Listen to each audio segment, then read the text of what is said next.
سورۃ الکوثر، اس پس منظر میں محمد الرسول اللہ کا ظہور ہو رہا ہے۔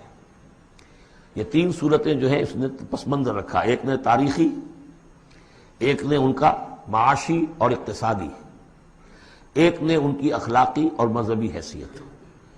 سورۃ الفیل وہ تاریخی واقعہ جو ہے، ظاہر بات ہے بہت بڑا واقعہ، اس کا بڑا چرچا ہوا ہوگا حضور کی بعثت کے ساتھ متعلق، لیکن دوسری طرف بیت اللہ اور اس کی وجہ سے قریش کو اس کے متولی ہونے کی وجہ سے جو امن حاصل تھا اور جو انہیں اللہ کی طرف سے روزی پہنچ رہی تھی، تیسرے ان کی اخلاقی پستی جس حد کو پہنچ گئی تھی، اس میں جب ظہور ہو رہا ہے محمد رسول اللہ کی نبوت کا، یہ سورۃ الکوثر، بسم اللہ الرحمن الرحیم، انا اعطیناک الکوثر فصل لربک وانحر ان شانئک ھو الابتر۔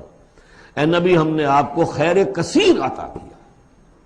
اس خیر کثیر میں یوں تو یہ کہ حوض کوثر وہ بھی اسی میں شامل ہے، لیکن یہ کہ اس پر آپ کو 25-30 قول مل جائیں گے۔ قرآن سب سے بڑا خیر کثیر ہے، بہت بڑا خیر کثیر۔ حکمت، ومن یؤت الحکمۃ فقد اوتی خیرا کثیرا، جس کو حکمت اور دانائی دے دی گئی اس کو تو خیر کثیر دے دیا گیا۔ تو ہم نے آپ کو وہ سب کچھ عطا کر دیا ہے اور محتاج کے ساتھ عطا کر دیا ہے، جو انسان کی انسانیت کے لیے، اس کے لیے یوں سمجھیے کہ ترہ امتیاز بن سکتا ہے۔ فصل لربک وانحر، پس اپنے رب کے لیے نماز پڑھا کیجئے اور نحر کیجئے، اونٹ قربان کیا کیجئے۔ یہ گویا کہ عید الاضحیٰ کا نقشہ آ گیا۔ فصل لربک، پہلے ہم نماز پڑھتے ہیں دوگانا عید الاضحیٰ، اور پھر جا کر ہم قربانی کرتے ہیں۔ وانحر ان شانئک ھو الابتر، یقیناً آپ کا دشمن ہی ہے کہ جو دم کٹا ہو جائے گا۔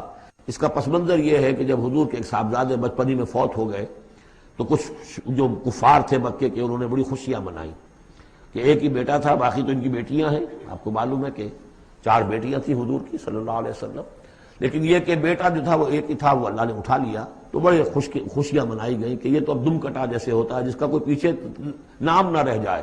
بیٹیوں سے تو نام چلتا نہیں، نام تو چلتا بیٹوں سے، تو اب ان کا تو کوئی تذکرہ ہی نہیں رہے گا۔ کوئی بات نہیں، جب تک یہ ہیں آگے کوئی نام لینے والا نہیں۔ تو فرمایا کہ نہیں، ان کو تو کروڑوں بیٹے اللہ عطا کرے گا، کروڑوں اربوں بیٹے عطا کرے گا۔ ہاں اے نبی، آپ کا دشمن ضرور ہے کہ جس کا نام لیوا کوئی نہیں رہے گا۔